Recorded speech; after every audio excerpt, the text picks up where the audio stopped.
Good morning everyone. Last video में हम लोगों ने कहावत और वो कहावत किस प्रकार से उसकी रचना की जाती है और किस प्रकार उसको बोला जाता है उसके बारे में हमने सीखा। आज हम करेंगे चैप्टर नंबर 4 में अभ्यास है। उसमें जो भी दिया गया है वो आज हम करेंगे। तो अभ्यास में क्वेश्चन है, यहाँ पे सोचकर बताइए। ये वाला आप लोगों ने वर्कबुक में मैंने आप लोगों को होमवर्क में दिया था और आप लोगों ने अच्छी तरह से भी लिखा। अब हम देखेंगे क्वेश्चन नंबर 2 विराम चिन्ह और उनके नाम की जोड़ बनाइए। आप लोगों को विराम चिन्ह के बारे में पता होगा, तो यहाँ पे उसके चिन्ह दिए गए हैं, तो आप लोगों को सामने से ढूंढना है। तो उसको क्या बोला जाता है? तो ये क्या है? फर्स्ट है, वो क्या है? क्वेश्चन मार्क कहते हैं ना हम। तो कोई प्रश्न पूछा जाता है तो उसके पीछे आप लोगों को पता होगा कि इस प्रकार से दिया जाता है, तो उसके क्या कहते हैं? प्रश्नवाचक चिन्ह, यानी कि इंटरोगेशन। उसके बाद है सेकेंड, ये है फुल स्टॉप, यानी कि पूर्ण विराम। 3 नंबर पर है, क्या है ये? उद्गार चिन्ह। उद्गार यानी कि उद्गार और विस्मय चिन्ह, जिसको हम एक्सक्लेमेशन मार्क कहते हैं। उसके बाद है 4 नंबर पर है कोमा। इसको कोमा बोलते हैं, जिसको हिंदी में अल्प विराम बोलते हैं। सेंटेंस बोलते हैं तब हम कहाँ पे रुकते हैं, वहां पे कोमा लिखा जाता है। उसके बाद है 5 नंबर। 5 नंबर क्या है? ये अवतरण चिन्ह, यानी कि इन्वर्टेड कोमास। उसके बाद है ये क्या है? क्या है? योजक। क्या है? ये रहा योजक, जिसको हाइफन बोलते हैं। तो आप लोगों को ये वाला चिन्ह आप लोगों को 6th स्टैंडर्ड में आ गया होगा और अभी हम लोगों ने इसका भी एक बार पुनरावर्तन कर लिया। अब हम देखते हैं क्वेश्चन नंबर 2 वाक्यों को पढ़कर उचित विराम चिन्ह का प्रयोग कीजिए। वाक्य पढ़ना है और कौन सा विराम चिन्ह आएगा वो हमें लगाना है। फर्स्ट है फूल तोड़ना मना है। तो ये वाला सिंपल सेंटेंस है और पीछे क्या नहीं था? Full stop. हम यहाँ पे अब पूरा हो गया सेंटेंस, तो पीछे हमने फुल स्टॉप लगाया। सेकंड नंबर पर है वाह कितना सुंदर दृश्य है। तो यहाँ पे वाह के पीछे क्या आएगा? उद्गार चिन्ह, यानी कि कोई आश्चर्य, घृणा, सुख, दुख आदि भावों को प्रकट करने के लिए ये वाले मार्क का, ये उद्गार मार्क का उपयोग किया जाता है। जैसे कि अरे, बाप रे, वाह, शाबाश, आहा, ऐसे शब्द आते हैं ना। हाँ, उसके पीछे इस प्रकार से उद्गार चिन्ह लगाए जाते हैं। वाह कितना सुंदर दृश्य है और पीछे भी उद्गार चिन्ह। 3rd नंबर पर है बसों में लिखा होता है।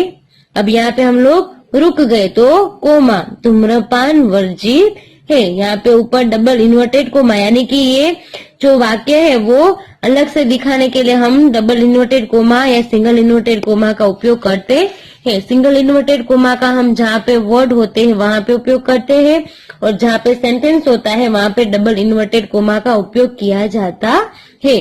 4 नंबर पर है धारा रात दिन पढ़ती रहती है। यहाँ पे रात दिन, इसके अंदर क्या आएगा? योजक। ये वाला चिन्ह कब यूज किया जाता है? कि सामासिक शब्दों को जोड़ने के लिए इस चिन्ह का उपयोग किया जाता है। जैसे कि सुख दुख, माता पिता, पाप पुण्य, देश विदेश, ऐसे 2 शब्द आते हैं सामासिक शब्द, उसके बीच में ये योजक लगाया जाता है, हाइफन चिन्ह लगाया जाता है।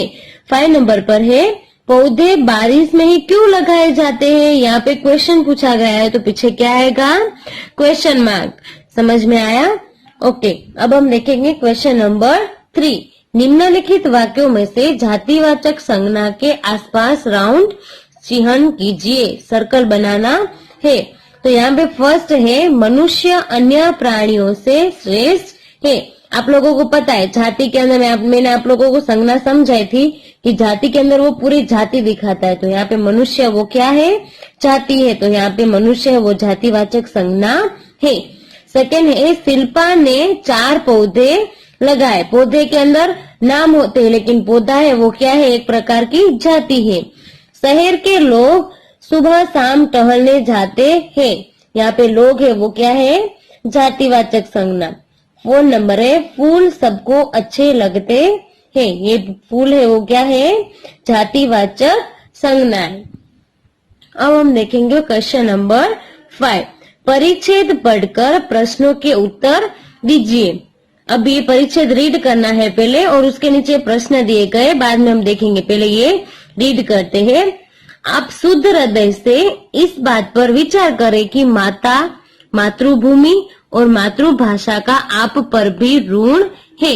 एक जननी आपको जन्म देती है, एक की गोद में खेल कूद कर और खा पीकर आप पुष्ट होते हो, और एक आपको अपने भावों को प्रकट करने की शक्ति देकर आपके सांसारिक जीवन को सुखमय बनाती है। माता यानी हमारी माता, हम मदर, मातृभूमि यानी कि हम जो जहाँ पे हम जन्म लेते हैं जो स्थल पे, वो हमारी मातृभूमि कहा जाता है। और मातृभाषा की जो हमें जन्म से ही जो भाषा हमें सिखाई जाती है वो हमारी मातृभाषा। ये तीनों का हमारे जीवन में उसका ऋण है। एक है वो जन्म देती है, आपको जन्म देती है जननी, एक की गोद में हम खेल कूद कर और खा पी कर पुष्ट होते हैं, और एक के यहाँ भाव प्रकट करने के लिए हमें भाषा की जरूरत पड़ती है। तो मातृभाषा का भी हमारे ऊपर एक ऋण है। जिसका आप पर इतना उपकार है उसके लिए कुछ करना क्या आपका परम कर्तव्य नहीं है? प्यारे भाइयों, उठो, आलस्य छोड़ो, काम करो और अपनी मातृभाषा की सेवा में तत्पर हो जाओ। इस व्रत का पालन करना तलवार की धार पर चलने के समान है। तलवार की धार पर चलना यानी कि बहुत कठिन काम होना।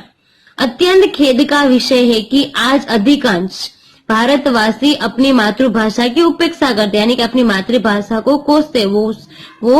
वे अंग्रेजी बोलकर अपने अहंकार तथा दूषित मनोवृत्ति का परिचय देते हैं। अंग्रेजी बोलना अच्छी बात है, लेकिन अंग्रेजी बोलकर उस पर घमंड करना क्या है, वो गंदी बात है। जो अपनी मातृभाषा का तिरस्कार करता है उसे कभी देशभक्त नहीं कहा जाता।